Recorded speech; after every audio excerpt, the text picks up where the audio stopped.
magaalada Joor ee caasimadda Hirshabelle gaar ahaan garoonka Xasee Kumari xaafad Horseed waxaa lagu qabtay munaasabad lagu xusayo kooga Luulyo oo ah maalinta gumeystaha laga xoreeyay gobolada koonfureed ee Soomaaliya iyo israaci gobolada waqooyi iyo koonfureed ee dalkeena Soomaaliya. waxaa ka soo qayb galay munaasabadda wasiirka wasaaradda dhalinyarada iyo ciyaaraha Hirshabelle Maxamed Cabdalla Cali Deeqo Carab, gudoomiyaha xiriirka kubadda cagta Hirshabelle Yuusuf Xaamud Jaras, gudoomiyaha gobolka Shabeellaha Dhexe Axmed Meere Makaraan, duqa magaalada Joor Saalax Muude Cali iyo marti sharaf kale oo lagu casuumay munaasabadda. kooxaha caymiska ee Horseed Star ayaa nasiib u yeeshay inay ciyaaraan finaalka waqtiga loogu talagalay ciyaarta.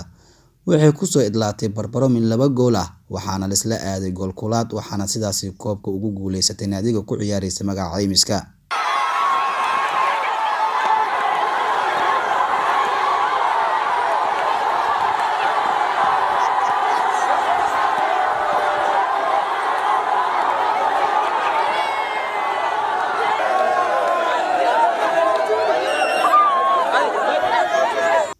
ugu horreyn waxaa goobta ka hadlay gudoomiyaha xiriirka kubadda cagta Hirshabelle Yuusuf Xaamud Jaras iyo duqa magaalada Joor Saalax Muude Cali.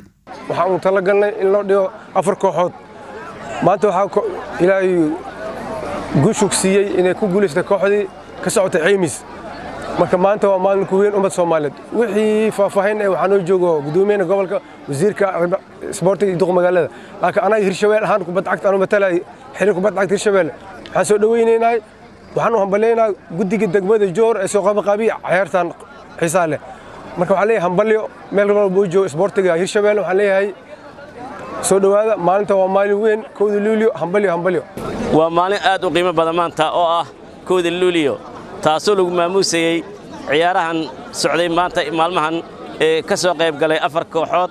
kooxda maanta ee labada kooxood ee ciyaaray Horseed Star iyo caymis waxay muujiyeen ciyaar aad u qiimo badan oo wanaagsan.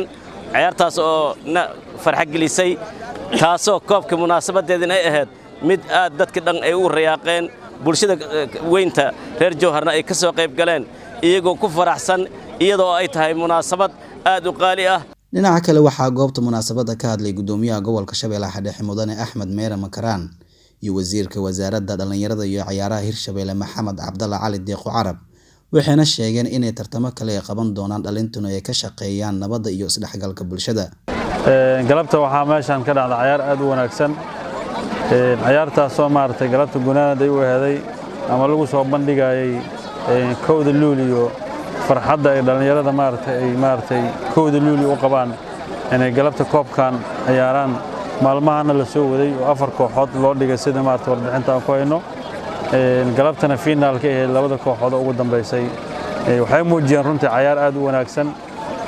inkastoo nasiibka oo qof raacayo oo la isla qaadayn maartay koobka la isla qaadayn labadooda laakiin kalama liidan. waxaan aad iyo aad u rajaynaynaa wasaaradda iyo dhammaan bahda isboortiga inay dadaal badan ay muujiyaan.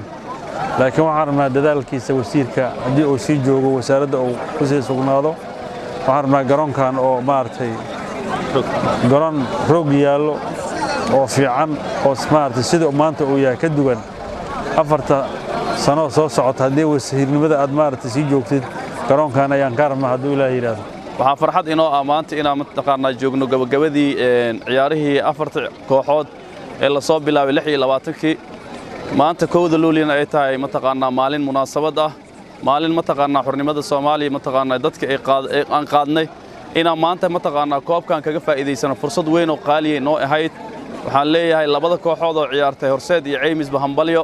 kooxdii badisay iyo tan laga badiyay labadooda hambalyaan leenahay. maanta waxaa mataqaanaa meeshaan u taagannahay inaan mataqaanaa guddoonsiino ciyaartooydii qiimaha lahayd ama ciyaartii mataqaanaa sharafka lahaa ee meesha ay ku soo bandhigeen ciyaartooyda labada kooxood. waxaan leeyahay kooxda guuleysatayna hambalyo, kooxda kalena waxaan leeyahay hambalyo.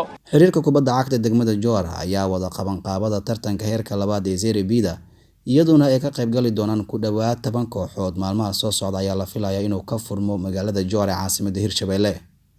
Yusni Maxamed Axmed, Hirshabelle TV, Jowhar.